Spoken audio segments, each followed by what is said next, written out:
এই পাহাৰবোৰ নোহোৱা হ'লে মোক এটা বস্তাত নি পেলাই দিবা। বেংচতা আৰু নিগনিবোৰে কিৰিলি পাৰিব, শুং সুমুৱাব আৰু বুকুৱে পিঠিয়ে শিব। ফুট গধূলিতে হাড়ে চালে লগা জুৰিবোৰ টোপনিত পৰিব আৰু মোক দিব ডাউকীৰ নগঠা শিলবোৰে। ডাউকীৰ সৰল গছবোৰে হেনো নিচুকনি গীত জানে, আইতাই পেহীহঁতক সৰুতে শিকোৱা গীত।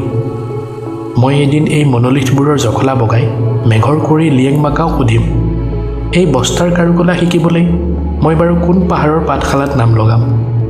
উমিয়ামতকৈও মিঠা, জেমচেমতকৈও মিঠা আছেনে কিবা তোমাৰ মাথৰ এটুপি ৰঙা?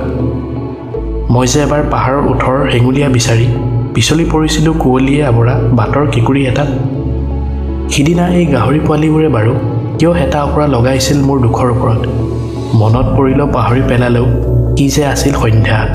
সেই সন্ধ্যাৰ হাততে ধৰি সন্মুখত আজি আন এটা সন্ধ্যা। এই পাহাৰবোৰ নোহোৱা হ'লে মোক এটা বস্তাত নি পেলাই দিবা।